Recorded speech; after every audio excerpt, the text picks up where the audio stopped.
Hola, nuevamente estamos en un video podcast de Pantallas y Escenarios por BCN Radio, la radio de la Biblioteca del Congreso de la Nación. Bueno, estamos en la radio y también vamos a estar en un conventillo como lo están viendo en el graph. Y qué cosas que pasan en los conventillos, o pasaban, o siguen pasando. ¿Sigue habiendo conventillos en la ciudad de Buenos Aires? Bueno, vamos a hablarlo todo con el invitado que tenemos hoy, que nos va a contar sobre un conventillo muy especial un conventillo como de hace 100 años, ¿no? ¿Cómo estás, Jorge García Marino? ¿Qué tal, Carlos? Gracias por la invitación. Buenas tardes a vos, a la audiencia. Bien, contanos, para empezar, ¿cómo se llama la obra en la que estás en este momento y que, bueno, yo presentaba como un conventillo que pasa de todo? Así es, sí. La obra es Allá por el Veintitangos, una obra dirigida por Santiago Doria, que la estamos haciendo en el Centro Cultural de la Cooperación los viernes a las 20 horas. Y es una obra que en realidad está hecha en base, es como un collage, con escenas de distintos sainetes porteños tradicionales que sintetiza de alguna manera el espíritu que tenía el sainete porteño de principios del siglo XX, ¿no es cierto? 100 años. Exactamente. Hace 100 años. Sí, 100 años. Y es importante algo que me permito relatar. Sí. Hace poco en una reunión familiar, yo estaba hablando con un cuñado mío y el nieto de él se acercó a la conversación, escuchó que hablábamos de la obra Allá por el Veintitangos y me dijo, ¿qué? ¿Vos sos actor? Sí. Ay, ¿qué haces? Mira, en este momento estoy haciendo un collage de sainetes. ¿Y qué es un sainete? Y ahí para mí fue un clic, porque yo dije, claro, hay jóvenes que ni sueñan con la época en que transcurría el sainete porteño. Y entonces, bueno, le expliqué y a raíz de eso vi la necesidad de explicar qué era, porque mucha gente lo ignora. Es decir, muchos jóvenes ignoran que hubo una época en la que yo nací, en el año 45, que no había televisión, no había internet, el cine en color todavía no había aparecido, el cine era en blanco y negro, nuestro único contacto con el mundo era la radio. Y entonces me vi en la obligación de tener una suerte de actitud didáctica, de explicar qué era un conventillo, cómo se habían originado, ¿no es cierto? Sí. Entonces, si vos me permitís... Sí, me gustaría que la audiencia sepa qué es un sainete. Bueno, justamente un sainete, existen dos tipos de sainete, el sainete criollo y el sainete porteño. Pero en general el sainete es una pieza teatral con mucho acento en lo humorístico que refleja características risueñas, características particulares, que es casi como una caricatura de la vida en un determinado periodo histórico de la Argentina o de Buenos Aires.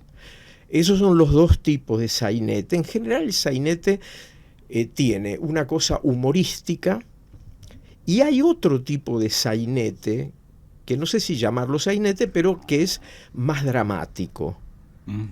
El sainete porteño tiende a algo humorístico, aunque también tiene partes reflexivas, más dramáticas.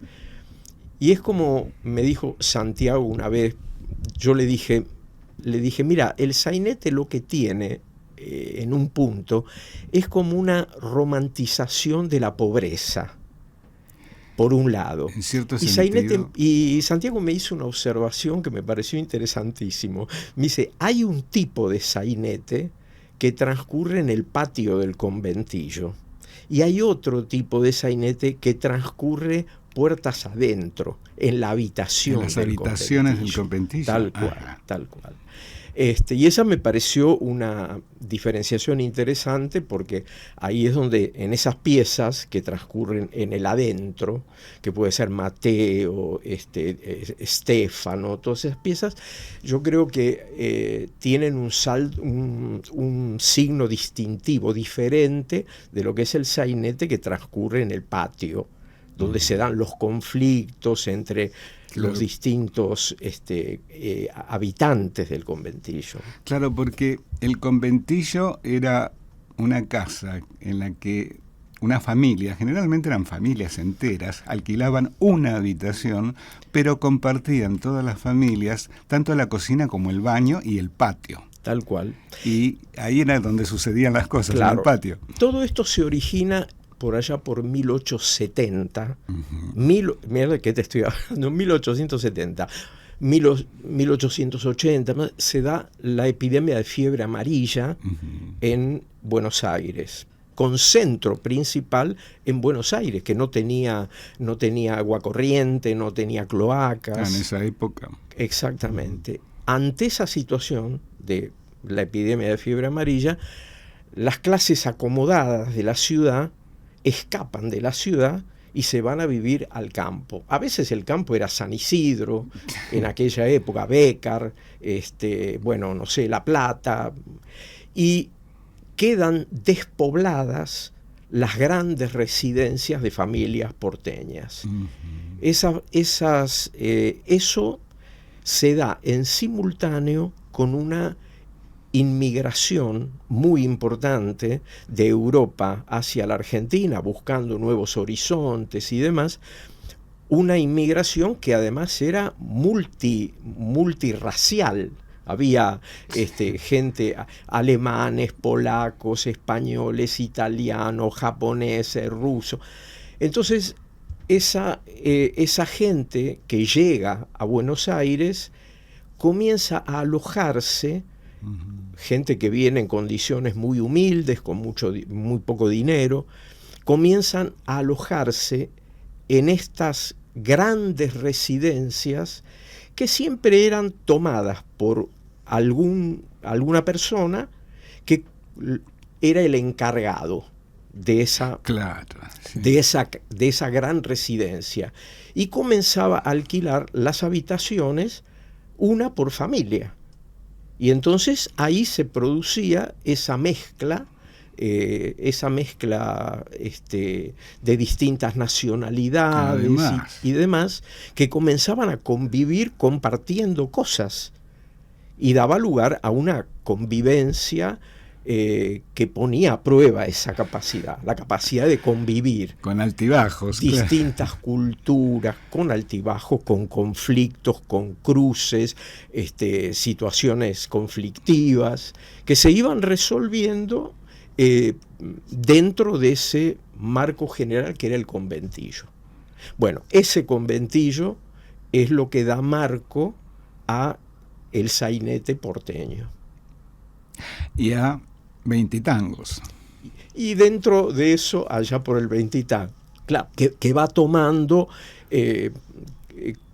digamos, ejemplos paradigmáticos de distintos sainetes, de González Castillo, Vacareza, Discépolo, y que autores de esa época. Exactamente, y que van mostrando cosas que inclusive uno ve que se siguen dando, ¿no es cierto? Cuando uno escucha el tango "Donde hay un mango, viejo Gómez, que lo han limpiado con piedra pómez", bueno, uno no puede sino referirlo a una situación de la realidad actual, ¿no? Sí, hace poco también de un tango de esa época, La chica del 17, en un edificio, no en un conventillo, en un edificio muy moderno que hay ahora en un barrio también muy elegante, la criticaban a una chica que vivía sola. Yo me acordaba de La chica del 17. Claro, claro, El tango que también, creo que lo estrenaron en un sainete, ese tango también. No, tendría que buscarlo, pero no sé, sí, algo así. vos me decís La chica del 17 y yo pienso Lolita Torres, que cantaba esa. Cantaba esa Sí, canción. sí, sí. Y acá en El Veintitangos, ¿cuál es tu personaje?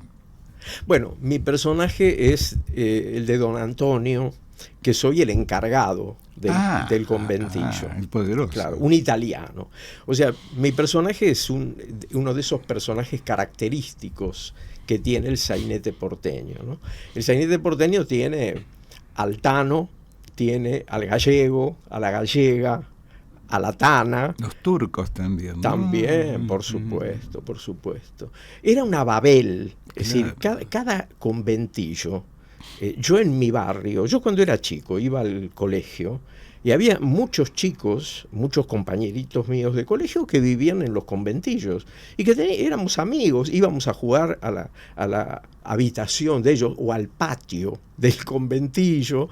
Ellos venían a mi casa. He tenido amigos entrañables que son actualmente amigos míos, que vivían en conventillos, que ahora son profesionales, y que hemos hecho juntos el secundario, la facultad, y que vivían en conventillos. Sí, la zona sur de Buenos Aires tenía muchos conventillos como La Boca, Barracas, San Telmo, donde yo vivo actualmente, exactamente. Sí. Y todavía hay algunos, Todavía hay algunos conventillos. Sí, todavía sí. Muchos se han transformado, los han transformado en galerías turísticas, que son galerías comerciales, ¿no es cierto? Pero sí, todavía subsisten. Lamentablemente, bueno, subsiste la pobreza, subsiste la miseria, ¿no es cierto? Entonces, eso da lugar a estos... Sí, a que ese tipo de viviendas sigan vigentes de alguna manera, exactamente, ¿no? Sí, y este Tano, ¿cómo llegás a este Tano? ¿Cómo es que llegás a Veintitangos? Bueno, yo esto es un pequeño detalle. Yo hace muchos años, allá por el, 1980 y demás, yo hice, con dirección de Vázquez Freijo, una cosa similar, donde yo también hacía un italiano. Y ahí construí un característico y demás. Y al tiempo me llamó Santiago para hacer otro italiano. Santiago Doria. Santiago Doria, sí. Y en aquel momento yo no lo quise hacer, porque tenía miedo al encasillamiento. Ajá. Tenía miedo a quedar fijado como el Tano de los sainetes, ¿no es cierto? El actor que hace Tanos. Exactamente. Y bueno, seguí haciendo otras cosas y demás. Santiago me convocó para otra obra posteriormente. Y hace poco yo me integré, o sea, me llamó Santiago para integrarme a la Compañía Argentina de Teatro Clásico, haciendo una obra de teatro clásico español. Y bueno, pasé a integrar la compañía. Y la compañía este año decidió hacer Allá por el Veintitangos, y ahora estoy haciendo el italiano, que en aquel momento dije que no, lo estoy haciendo en Allá por el Veintitangos. Que es un personaje, los característicos son personajes muy agradecidos. ¿Por qué? Y porque son los personajes que introducen una cuota de humor a partir de esa digamos, dificultad que el inmigrante tiene para hablar correctamente el español, y todo eso le da una característica graciosa, y además las situaciones, porque evidentemente el sainete subraya ese quiebre cultural que tiene la inmigración, que viene con sus costumbres, con su cultura, y se encuentra en un lugar donde es un extraño. Sus costumbres, sus formas, su lenguaje, bueno, le generan una dificultad que para superarla incurre en situaciones que que tienen cómicas. Comicidad, exactamente. Y bueno, acá tenés que trabajar con un acento. Exactamente. ¿Cómo lo vas trabajando ese acento? Porque bueno, yo sé que Doria, con los tonos, con la forma, lo hemos tenido acá de invitado a Doria y nos ha contado cómo es. Santiago es una persona sumamente exigente en ese sentido.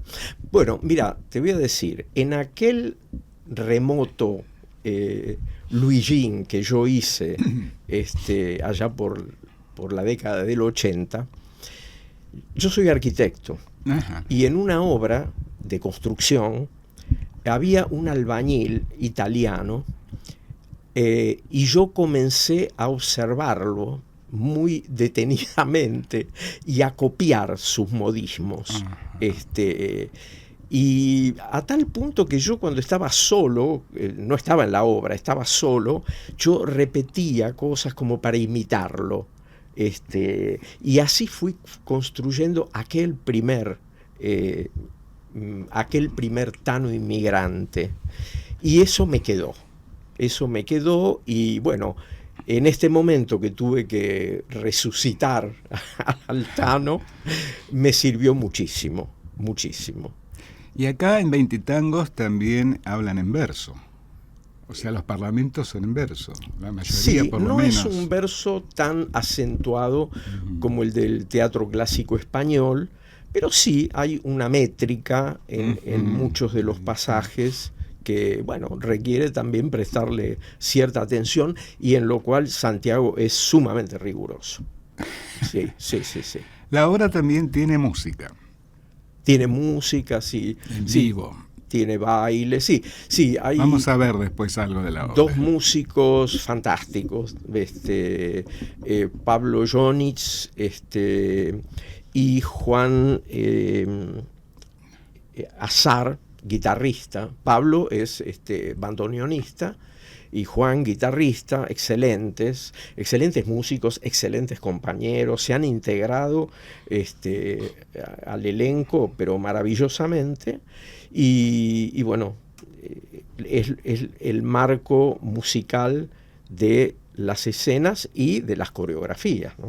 No, porque además es una obra que, bueno, además de los conflictos, de la parte cómica, tiene actores que cantan. Sí, exactamente. Actores que cantan,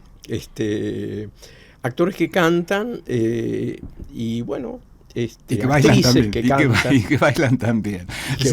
Le vamos a pedir a Lucas, el operador, que nos muestre alguna foto, la foto número 1 de 20 Tangos, y bueno, la vamos a comentar para los oyentes, para que... para ir adelantando cositas, sin espolear, por supuesto, sí, cositas de la obra. ¿Lo tenemos ahí a las fotos, Lucas? Así las vamos viendo. Bueno, ahí está el Tano. Ahí está el Tano. Contanos, lo veo ahí que tiene algo. ¿Qué es lo que tiene? ¿Con una mano está cantando? ¿Qué pasa acá? No, está hablando, pero tiene una cesta en la mano, porque el Tano, además de ser el encargado del conventillo, se la rebusca vendiendo verdura. Y entonces ahí tiene una escena con una actriz, con Irene Almus, a la cual le está vendiendo su verdura. Bien, tenemos otra foto también, la foto 2 de... Y acá estás con alguien más. Claro. Con otro personaje. Claro. Tano con otro personaje. Claro. Acá estoy con Andrés D'Adamo, que hace un compadrito. Ajá, un personaje del sainete. Al cual el Tano acude porque el Tano necesita conocer cosas que ignora. Entonces acude porque le pide al Tano que él quiere saber cómo conquistar el amoquiere. Y entonces ahí se da una escena donde el compadrito conquistador, parece. Exactamente, trata de explicarle cómo se hace para abordar una mujer, porque el Tano confiesa que está enamorado. No digas de quién, digas de quién.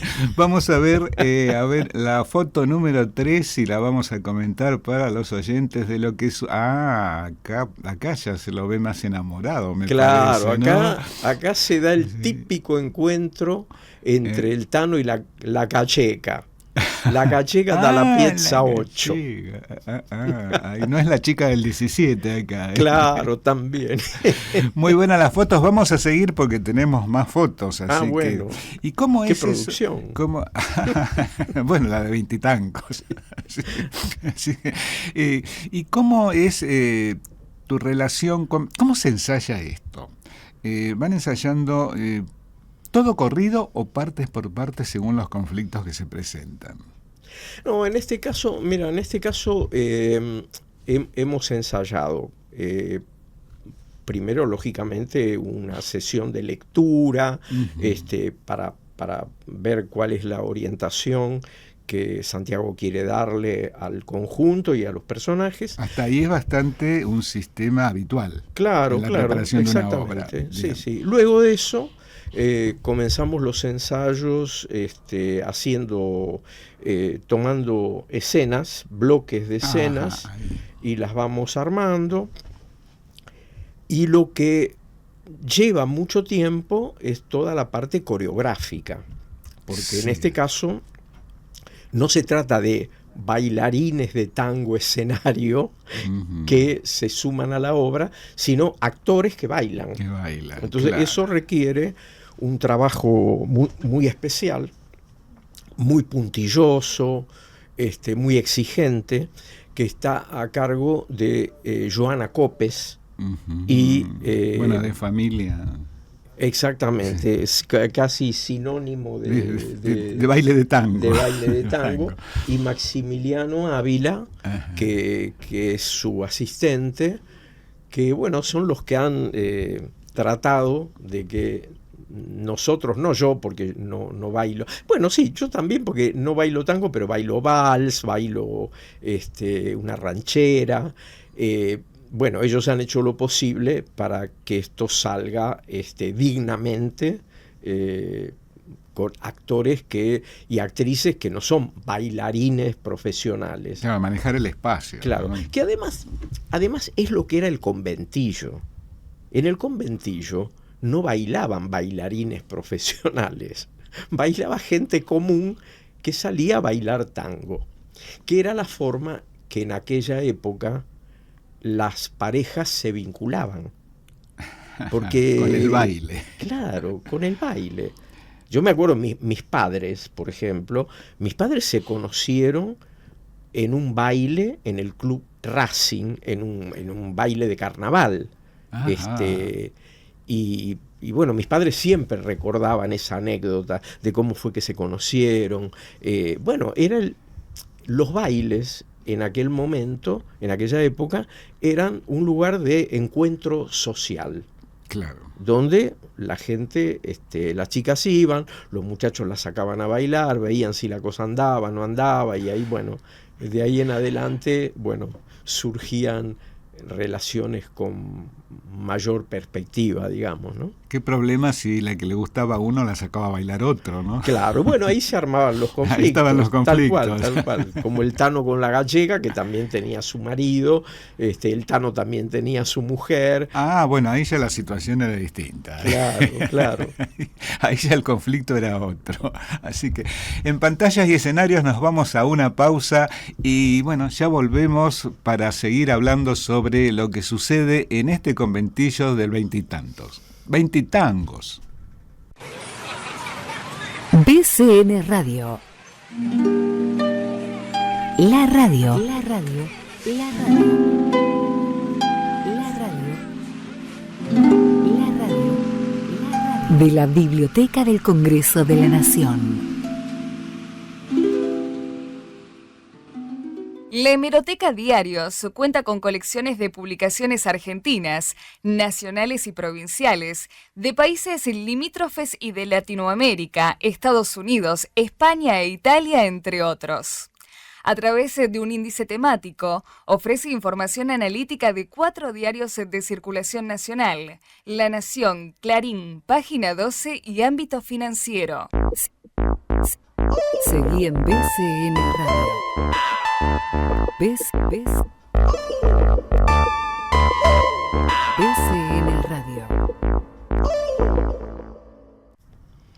Y seguimos en Pantallas y Escenarios hablando sobre los sainetes, sobre allá por el 20 tangos, la obra que se está... le voy a pedir al invitado, a Jorge García Marino, que nos diga dónde se está dando allá por el 20 tangos. En el Centro Cultural de la Cooperación, allí en Corrientes al 1500, justo frente al Teatro San Martín, una sala muy importante, muy conocida. Plena zona de teatros de Buenos Aires, Tal ¿no? cual. Hemos llegado a la calle Corrientes. Llegar a la calle Corrientes, cierto, para un actor llegar a la calle Corrientes es...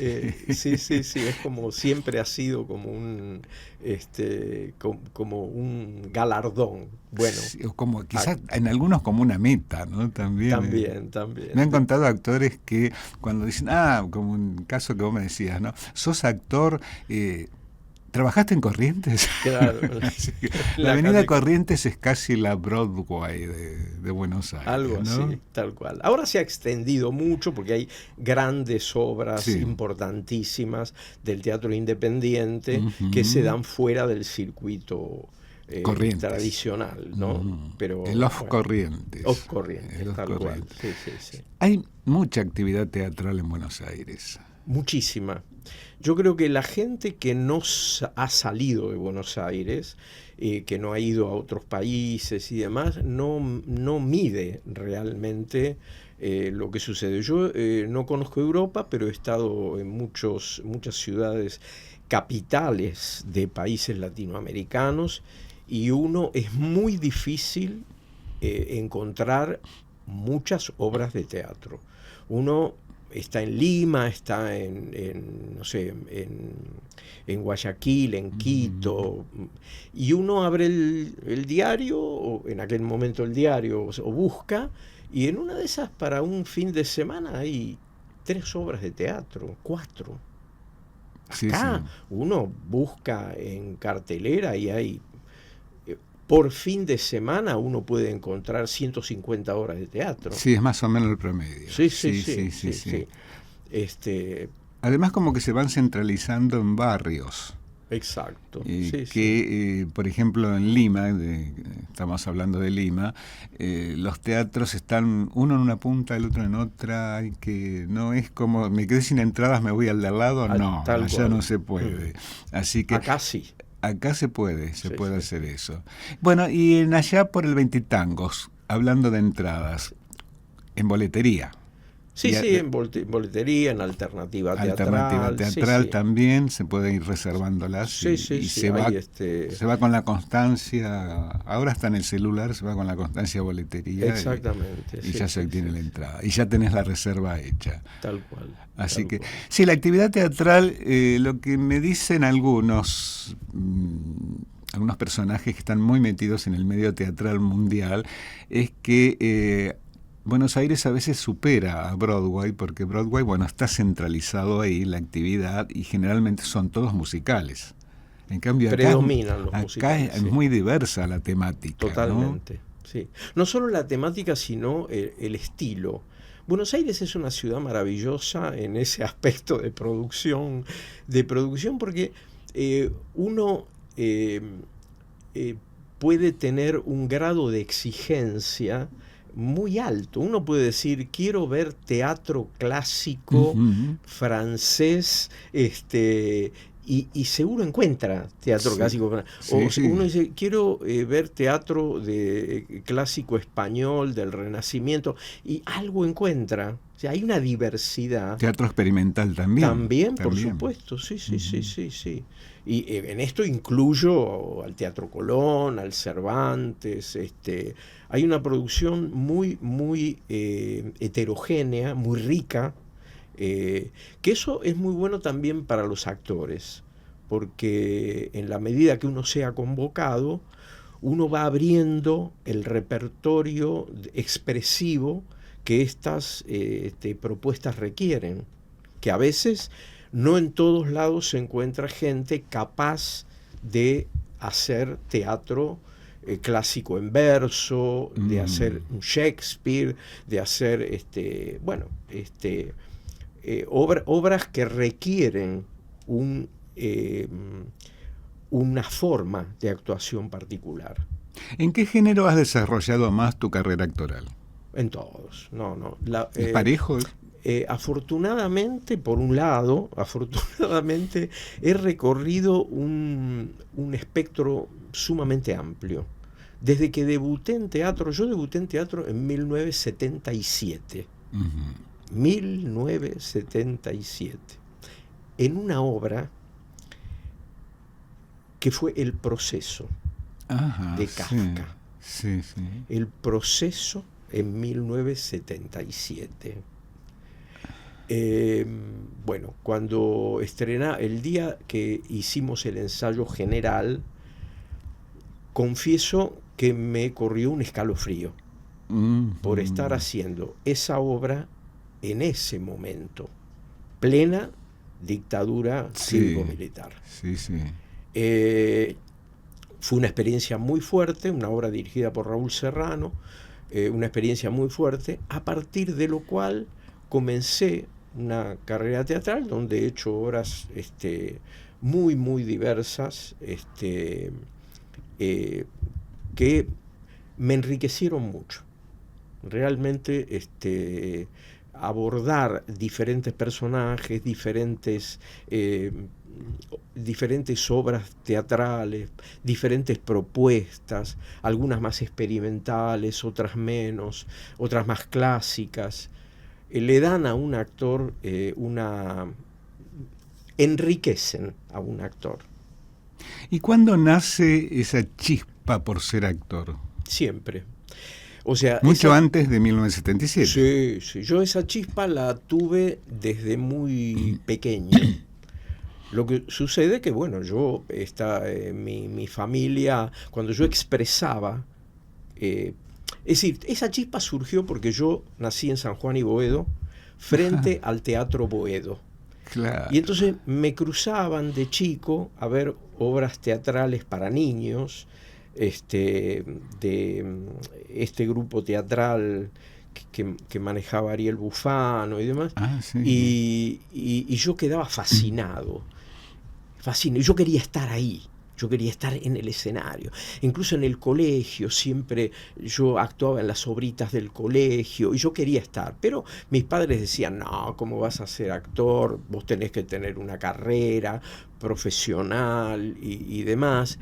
Y toda mi vida fue un intento por arrimarme al teatro, estudiar teatro.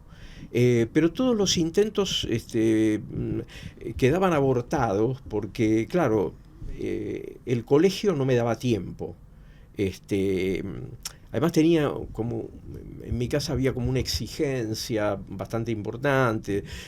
No, vos tenés que estudiar, tenés que dedicarte. Y entonces eso me llevaba a que yo no podía dedicarme a las dos cosas. Incluso intenté ingresar en Nuevo Teatro en su momento, ya más grande, ¿no? Sí. Pero hasta que me recibí de arquitecto, terminé, y ahí empecé como a intentar arrimarme al estudio de teatro. Y eso lo logré recién en el año 77. En 1977 ingresé al Teatro IFT, después de una experiencia dura, pero no quiero meterme en la cosa individual, pero digamos, ingresé al Teatro IFT y con tal furia abracé la carrera teatral, que al año mi profesor de interpretación, Pepe Bove, ya fallecido, me propuso para integrar el elenco del Proceso, que lo estrenamos al año siguiente. Pero yo era una fiera, realmente abracé el teatro como una forma de poder subsistir en una época que era muy difícil. Toda la energía puesta en el teatro. Sí, mucha energía. Yo en ese momento estaba casado, tenía 3 hijos, y bueno, el teatro te salvó. Me rescató. Te rescató, esa Sí, sería la palabra. Lo tengo que reconocer, el teatro me rescató. ¿Y cómo te formaste aparte del IF? No, bueno, yo soy, bromeando, yo siempre dije, nunca estudié con Fernández y nunca estudié con Aleso. Todos usan eso como un galardón. En definitiva lo es. Que está muy bien, ¿no? Que está muy bien. Entonces yo soy el antihéroe. Yo digo, yo nunca estudié. No, por suerte, desde que debuté en teatro, siempre fui convocado sin solución de continuidad. Y entonces siempre fui convocado, y eso, el hacer teatro, formarse, por supuesto. Yo hice mis 3 años completos en el IF, que tenía una carrera muy interesante, pero luego mi formación fue en el hacer teatral. Por suerte, en hermosos elencos, con fantásticos directores, y bueno, eso es lo que va formando la experiencia, el hacer. ¿Hiciste otros medios también de expresión actoral? Sí, trabajé en cine, trabajé en televisión.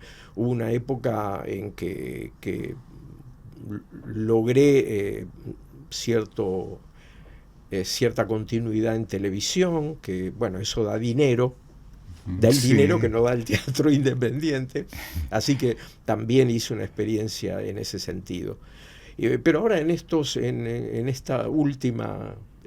este último tramo de mi vida, no solo de mi vida física y de mi vida artística, estoy abocado exclusivamente al teatro. Ajá.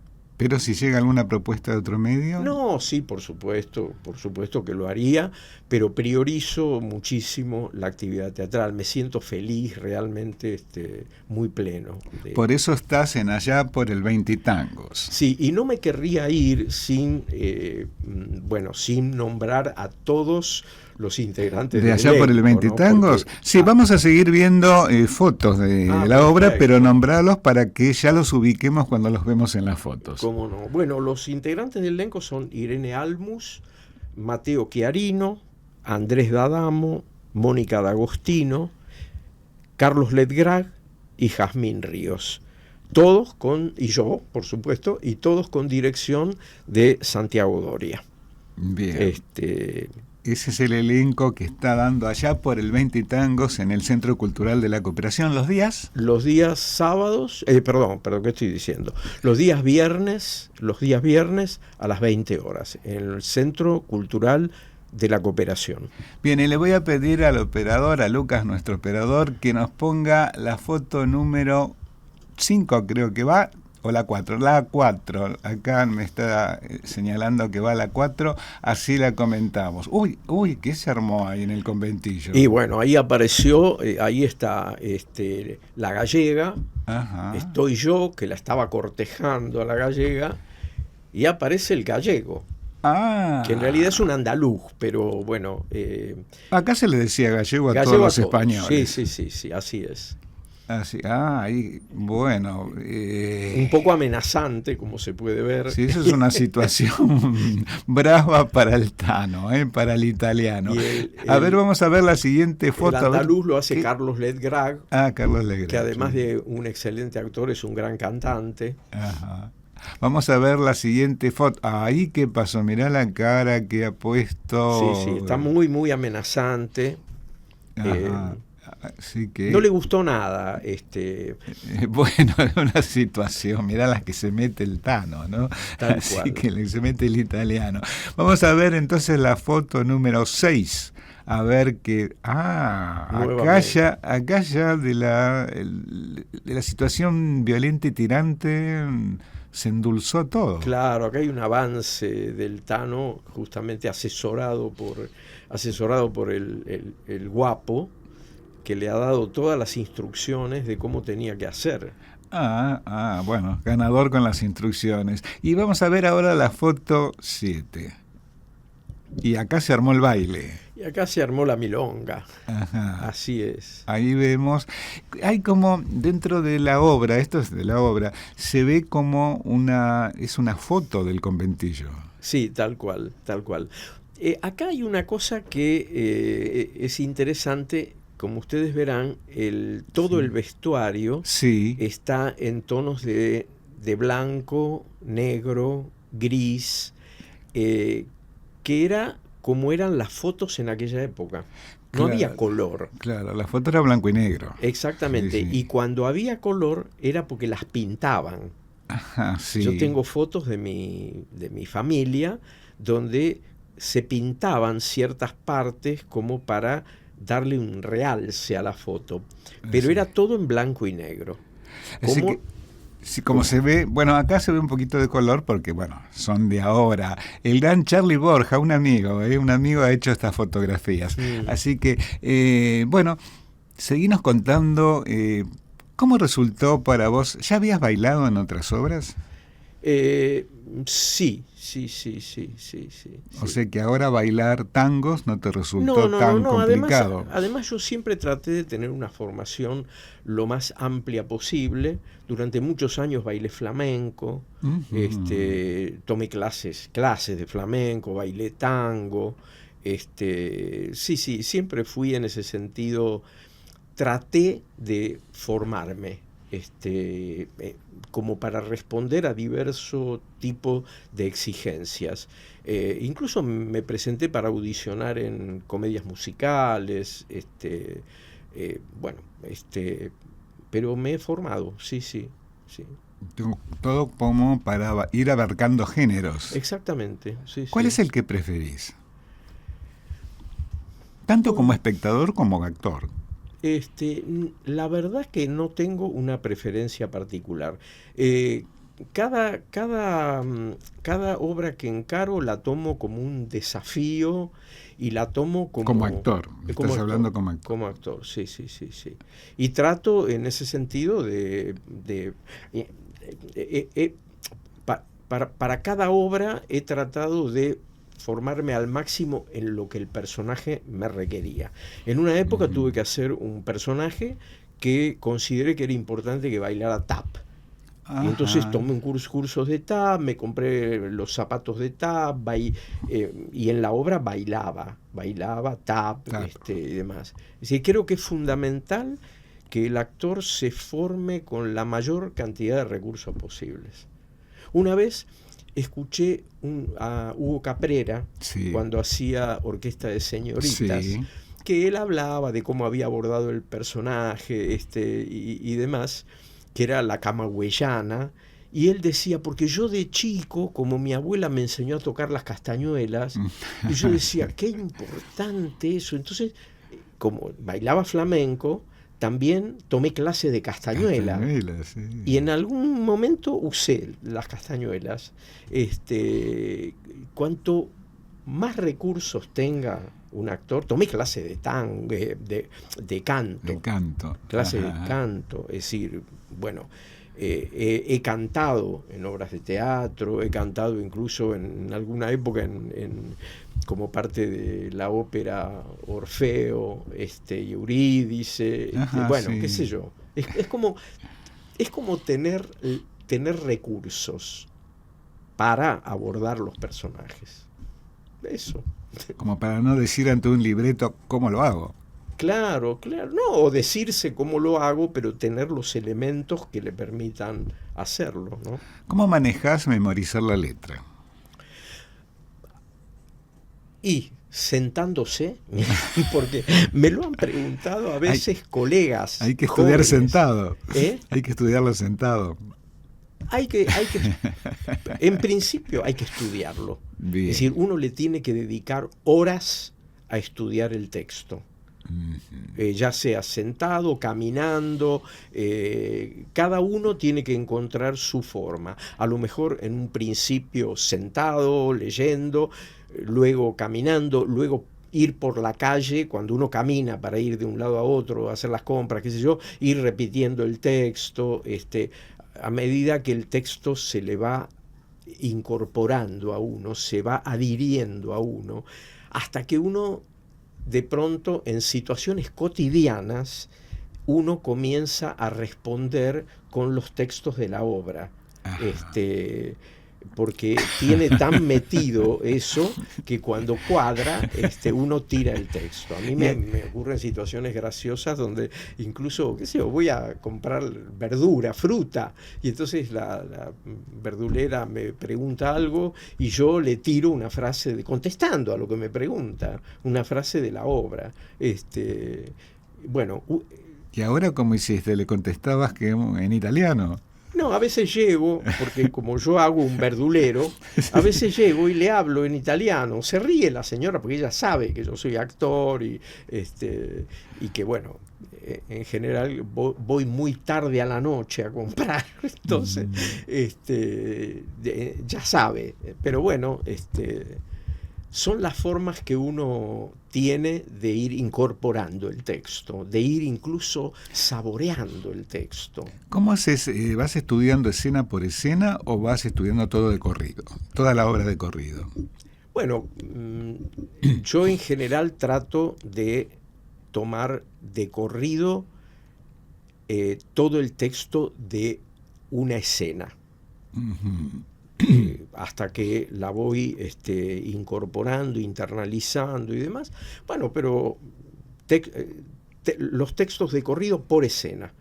Después la otra escena, después la otra, hasta que se produce un continuo que uno se va incorporando cuando corresponde, pero digamos con esa idea de continuidad, ¿no? ¿Te ha costado alguna vez adaptarte al vestuario de alguna obra? ¿Adaptarme al vestuario? Sí, por ejemplo, el teatro clásico español, que tiene ese vestuario tan particular. Sí, no. Jamás tuve dificultad en ese sentido. ¿No sos de esos actores que dicen, no, esto no me gusta, esta camisa no? No, yo puedo decir, de hecho lo he hecho, digo, la verdad que esto no me lo esperaba y no me gusta. Pero así lo han decidido y lo asumo y lo hago y lo incorporo. En función del espectáculo. Sí, totalmente. No, yo creo que la autoridad en el teatro la tiene el director. Uh-huh. Y el director es el que nos está viendo, porque nosotros no nos vemos. Inclusive, te digo, cuando uno hace un característico, como sí, que hago yo del italiano, siempre el actor está en duda, está inseguro, porque los característicos tienen un riesgo, que es, hay un límite donde el característico es creíble, y pasado ese límite el característico es ridículo. Hay diferencia. Y si no llega a ese límite, se queda corto. Entonces, ¿cuál es ese límite? Es lo difícil, el punto de equilibrio es lo diferente. Y uno, hasta que no percibe que logró ese punto de equilibrio, siente una intranquilidad. Bueno, ahora yo estoy seguro que estás tranquilo respecto allá por el 20 tangos. Bueno, te agradezco, vamos a ver, le voy a pedir al operador que nos ponga en pantalla el cierre, el saludo. Yo siempre cierro con el saludo de las obras, porque siempre me parece que es a lo que el actor llega con satisfacción, ¿no? Sí, cuando se escuchan los misión aplausos. Cumplida. Así que le pedimos a Lucas que nos ponga el video de la misión cumplida, como dice acá Jorge García Marino, de allá por el 20 tangos. ¿Está el video por ahí? Ahí estamos. Ahí ya llega y lo ve. ¡Bravo!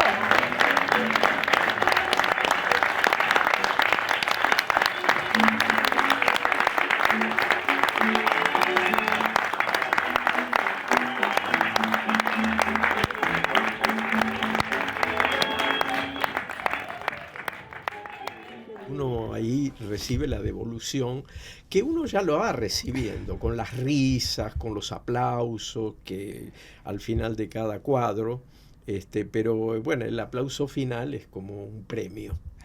Jorge García Marino, te agradezco muchísimo tu paso por Pantallas y Escenarios, contándonos todo esto sobre allá, ¿cómo es la obra? Por el 20 tangos. Allá por el 20 tangos, Tal que se cual. está dando en el Centro Cultural de la Cooperación. los días. Los días viernes a las 20 horas. Bien, y con esto, bueno, cerramos otro video podcast de Pantallas y Escenarios por BCN Radio, la radio de la Biblioteca del Congreso de la Nación. Estuvimos en el equipo de Pantallas y Escenarios, Felipe Millán, Lucas del Valle, Lucas Navas, Mariana Salas. Van a ver en pantalla las redes del programa donde se pueden comunicar con nosotros y bueno, en la conducción, Carlos Herrera.